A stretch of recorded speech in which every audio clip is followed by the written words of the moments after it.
Hello everyone, Divya વાઘેલાના નમસ્કાર. આજે આપણી સાથે એક એવા વ્યક્તિ ઉપસ્થિત છે કે જેમણે શૂન્યમાંથી સર્જન કર્યું છે અને જેમણે નરેન્દ્ર મોદી સાહેબના હાથ યોગા ક્ષેત્રમાં બેસ્ટ પ્લેયર તરીકેનું મેડલ પ્રાપ્ત કર્યું છે અને જે ડિવાઇન બેબી સોલના ફાઉન્ડર છે. જી હા, હું ઋષિતા મેમની જ વાત કરી રહ્યું છું અને આજે આપણે એમની જર્ની વિશે વાત કરવાની છે.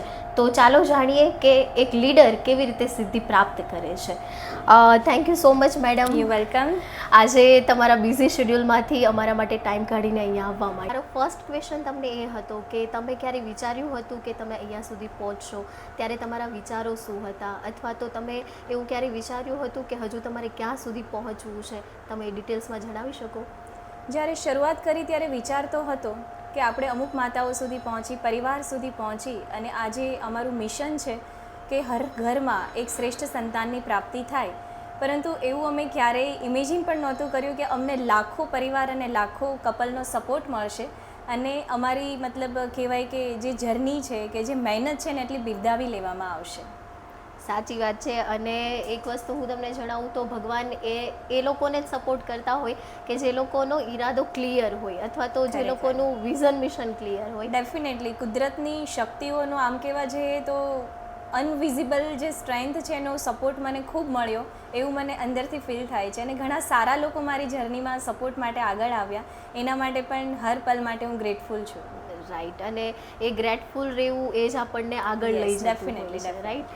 અને સેકન્ડ ક્વેશ્ચન મારો મેડમ તમને એ હતો કે જ્યારે તમે ગર્ભ સંસ્કાર કર્યું ત્યારે તમને ઘણી બધી મુશ્કેલીઓ આવી હશે, ઘણા બધા તમને શું કહે, તમારી જે સિચ્યુએશન છે ત્યારે તમને એવું નહીં લાગ્યું હોય કે મારે આગળ જવું છે, તો એ જે મુશ્કેલી હતી, એ જે પરિસ્થિતિ હતી, એમાં તમે કેવી રીતે આગળ વધ્યા હતા? ખરેખર મુશ્કેલીઓ તો ઘણી આવી, ઘણા બધા લોકો દ્વારા રોકવાની પણ ઘણી કોશિશ કરવામાં આવી. એન્ડ ફર્સ્ટ ઓફ ઓલ કે I am not a doctor, that's why મને બહુ જ મુશ્કેલીઓ પડી હતી કે ઘણા બધા લોકો દ્વારા એવું પણ અમુક લોકોએ કહ્યું કે ડૉક્ટર જ આ ક્ષેત્રમાં ગર્ભ સંસ્કાર કરાવી શકે. એટલા માટે 2 થી 3 વર્ષ તો મેં વિચાર જ માંડી વાળેલો. પછી ધીમે ધીમે ઇનર મોટિવેશન પોતાને આપતી ગઈ અને મેં એક માતાથી મારા બેડરૂમમાંથી શરૂઆત કરી અને જોયું કે આ જે રેલો છે એ તો ઘણો આગળ ચાલી રહ્યો છે અને ધીમે ધીમે માઉથ ટુ માઉથ બધા મધર્સ મને મળતા ગયા. પછી મારું જે નોલેજ છે મેં સોશિયલ મીડિયા પર શેર કરવાનું શરૂ કર્યું તો એ બહોળો પ્રભાવ જે છે એ મને મળવા લાગ્યો અને એટલો બધો સપોર્ટ મળ્યો કે ના પૂછો વાત. અને એ અડચણો વચ્ચે પણ આજે અમે આ સ્થાન પર આવી પહોંચ્યા છીએ. રાઈટ. અને તમે જે મને શેર કર્યું એના પરથી મને જો એક ગીત યાદ આવે તો એ છે કે માના કી મુશ્કિલ હૈ સફર પર સુન ઓ મુસાફિર, हो अगर तू रुका तो मंजिल आएगी ना फिर, कदम कदम मिलाए जा गगन गगन झुकाए जा, रख हौसला कर फैसला तुझे वक्त बदलना है, रुकना तू बंदिया रुकना तू बंदिया રાહ પે ચલ બંદિયા.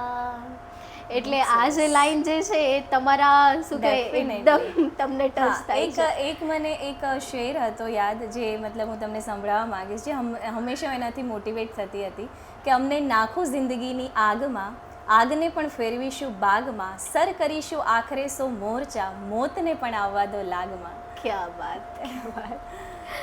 રાઈટ. તો આગળ વધીએ અને હવે મારો તમને સવાલ એ છે કે અત્યાર સુધી તમે ઘણી બધી માતાઓને ગર્ભ સંસ્કાર કરાવ્યું છે અને હજુ તમારા પાસે કરે પણ છે, તો ક્યારેય પણ તમને એવું પરિણામ મળ્યું છે કે બાળક ગર્ભમાં હોય અથવા તો જ્યારે બાળક આવી જાય ત્યારનો કોઈ પ્રસંગ? એવા તો મેડમ એટલા બધા પ્રસંગ છે કે કદાચ હું વર્ણન કરવા બેસું તો 24 કલાક પણ ઓછા પડે. ઘણા બધા માતાઓ કે જેને અમે પર્સનલી મળી પણ ના શકતા હોય, ઓનલાઈન અમારા ક્લાસ કરતા હોય, બટ જ્યારે પર્સનલ મેસેજ કરે ત્યારે અમારી આંખમાંથી પણ આંસુ જતા હોય છે. એવા એક્સપિરિયન્સ એના શેર કરતા હોય છે. અને ખાસ કરીને જે પ્લાનિંગ કપલ હોય છે કે જેને બહુ જ ઇસ્યુ આવતા હોય અમુક કપલને પ્રેગ્નન્સી કન્સીવ કરવામાં ઇન્ફર્ટિલિટી રિલેટેડ, બટ અમારું કામ છે કે એને મોટિવેટ કરવાનું, એને પોઝિટિવિટી આપવાનું. તો એમાંથી અમુક કિસ્સાઓ જે હું તમને મતલબ એમાંથી એક કિસ્સો જ વર્ણન કરીશ, વધારે નહીં કરી શકે. કે એક માતા હતા કે જેમને ડૉક્ટરે એવું કહી દીધેલું એના બોડી ચેકઅપ પરથી કે તમને ક્યારે પ્રેગ્નન્સી કન્સીવ નહીં થાય, કેમ કે તમારામાં બીજ જ બરાબર નથી બનતું, એટલા માટે તમારે એગ ડોનર શોધવા પડશે. હવે આવા સંજોગોમાં એ માતા બિલકુલ પણ ડિમોટિવેટ નહીં થયા અને એ લોકોએ કપલ સેશન અટેન્ડ કરેલો, એટલે એકબીજા સાથે બહુ જ સારી રીતે અન્ડરસ્ટેન્ડ કરતા હતા, પોઝિટિવ રહ્યા, એકબીજાને મોટિવેટ કરતા રહ્યા અને 3 મહિના સુધી અમે આપેલી પરિચર્યાનું એણે પાલન કર્યું અને ચોથા મહિને એને એક વખત ટ્રાય કરી અને 1 મંથ જ એને ટ્રાય કરેલી અને એ મંથમાં એને સફળતા નહીં મળી અને નેક્સ્ટ મંથમાં એને નેચરલી કન્સીવ થયું અને આજે મધરનો 9મો મહિનો ચાલી રહ્યો છે. એટલે આ એક મિરેકલ જ કહી શકાય કે જ્યારે તમે તમારા વિચારોને પોઝિટિવલી કન્વર્ટ કરો છો અને અનકોન્શિયસ બ્રેઇનનું પ્રોગ્રામિંગ કરો છો તો ત્યારે તમને જે કહેવાય ને કે અસંભવ હોય એ વસ્તુ પણ પ્રાપ્ત થતી હોય છે. અને અમારું કામ જ એ છે કે અમારી સાથે આવતા દરેક માતાઓને પોઝિટિવ અફર્મેશન થકી એના અનકોન્શિયસ બ્રેઇનમાં, એની હેબિટ્સમાં, એના સંસ્કારોમાં પરિવર્તન લાવી અને ગર્ભ સંસ્કાર કરાવવું. Exactly right. અને મેડમ હું મારા પોતાનો જ પર્સનલ શેર કરીશ તો મારી સિસ્ટરને હમણાં જ બેબી નાની થઈ છે, તો તમે જ્યારે ગર્ભ સંસ્કાર કરતા ને ત્યારે હું સાંભળતી કે મારી દીદીને તો હું નથી કરાવી શકતી પણ હું કરીશ અને મારી દીદીને કરાવીશ, બરાબર. તો તમે જ્યારે જે પણ શીખવતા હતા કે અફર્મેશન છે અથવા તો તમે વહેલા જાગશો તો બાળકને જાગવાની ટેવ પડશે અને સેકન્ડ થિંગ કે બાળક જ્યારે તમારા ગર્ભમાં છે તો એના પેટ પર હાથ રાખીને તમે સંવાદ કરો. અત્યારે હું તમને કહું તો જ્યારે મારી દીદી 7મા મહિને શ્રીમદ કરીને અહીંયા આવી તો એ આવી ત્યારથી હું એના પેટ પર હાથ રાખતી અને એને શ્લોક બોલાવતી, એને અફર્મેશન આપતી અને હું એને સોંગ ગવડાવતી. તો જ્યારથી પણ સોંગ ગાવાનું હું શરૂ કરું ને એટલી એની મુવમેન્ટ પણ સ્ટાર્ટ થઈ. ધેટ્સ કોલ ગર્ભ સંસ્કાર. એક્ઝેક્ટલી. અને અત્યારે તમે જુઓ ને તો એ આવી ગઈ છે અને એને એટલો સોંગનો શોખ છે કે ખાલી અમે સ્ટાર્ટ કરીએ ગાવાનું એટલે એ એટલી ખુશ થઈ જાય, એટલી હેપી થઈ જાય. એકચ્યુઅલી 80% બાળકનો જે વિકાસ છે ગર્ભમાં જ થાય છે. એ દરમિયાન જે આજુબાજુના અવાજોને પણ બાળક રિકગ્નાઇઝ કરી શકે છે અને એને અનકોન્શિયસ બ્રેઇનનું પ્રોગ્રામિંગ થઈ ગયું છે અને તમે એને સોંગ સંભળાવ્યા છે એટલે આખી જિંદગી જ્યારે પણ તમે ગીત ગાશો તો એ શાંત થઈ જશે અને મુશ્કેલ પરિસ્થિતિમાં પણ એ પોઝિટિવ થઈ જશે. આખી જિંદગીનું પ્રોગ્રામિંગ થઈ ચૂક્યું છે. યસ. અને જ્યારે એ નાની હતી ને એટલી રડતી તો જ્યારે એને સોંગ સંભળાવું ને હાલરડું ગાવ એટલે એ એટલી શાંત થઈ જશે ને પ્લસ સૂઈ જશે. એટલે તમે જે કીધું એ એકદમ રાઈટ છે અને શું કહેવાય કે મેં તો રિયલ લાઈફ ઇન્સિડન્ટ જોયો છે.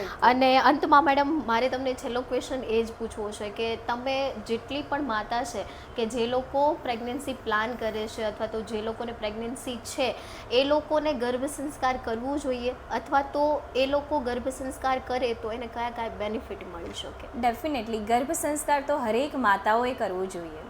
તો ઘણા બધા પરિવારમાંથી એ પણ સવાલ આવે કે એટલી બધી આવશ્યકતા શા માટે છે? કેમ કે અમે લોકોએ તો કંઈ ગર્ભ સંસ્કાર કર્યા નહીં હતા, વડીલો આવું કહેવાવાળા હોય છે, છતાં પણ બાળકો સારા આવ્યા.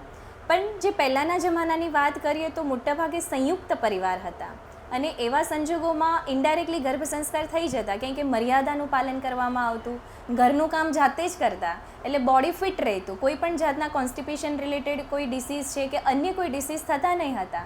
અને જ્યારે ઘરે રહી મર્યાદાનું પાલન કરી સાસુ છે એ સારા સારા પુસ્તકોનું વાંચન કરવા માટે કહેતા હતા તો સદગ્રંથોનું વાંચન થતું અને શાંત વાતાવરણ રહેતું કેમ કે બધી જ માતાઓ ઘરે જ રહેતી, એને કોઈ જોબ કે કોઈ કરિયર કે કોઈ ગોલ સેટિંગ નહીં હતા, એટલા માટે સ્ટ્રેસ, ડિપ્રેશન, એન્ઝાયટીનો તો સવાલ જ નહોતો. બટ અત્યારે હરેક જે મધર છે કે હરેક વિમેન છે કરિયર ઓરિએન્ટેડ થઈ છે અને એને જોબ કરવા માટે બહાર જવું પડે છે, એના કારણે સ્ટ્રેસ, ડિપ્રેશન અને એન્ઝાયટી આવ્યું છે. બીજું કારણ એ છે કે મોટાભાગે ન્યુક્લિયર ફેમિલી થયા છે કે જોબ માટે થઈ, કરિયર સેટિંગ માટે થઈને એ લોકોએ અબ્રોડ જવું પડે છે અથવા તો માતા પિતાથી દૂર જવું પડે છે. આવા સંજોગોમાં એને માર્ગદર્શન આપવા માટે અમે જ બચીએ છીએ. આ કારણે હરેક માતાએ ગર્ભ સંસ્કાર તો કરવું જ જોઈએ એન્ડ આ કરવાથી ફાયદા તો એટલા બધા છે કે એનો કોઈ ક્યાસ કાઢી શકાય એમ નથી. પહેલાં તો તમે અગર પહેલું બાળક હશે તો એમાં ગર્ભ સંસ્કાર નહીં કર્યા હોય અને બીજા બાળકમાં કરશો ને તો બંને બાળકોમાં જમીન આસમાનનો તમે ફરક જોઈ શકશો.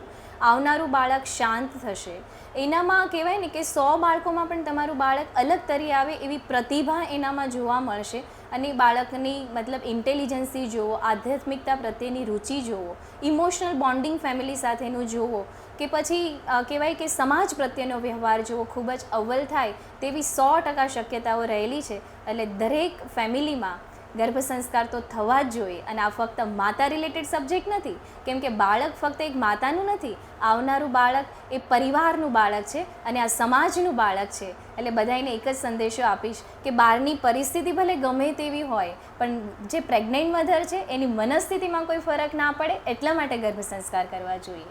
બરાબર છે.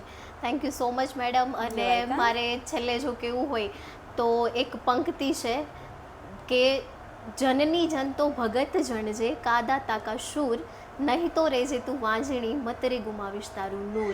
ડેફિનેટલી. અને અત્યારની જનરેશનમાં જો આપણે જોવા જઈએ તો આ વસ્તુ જે છે એ બહુ જ મહત્ત્વની છે.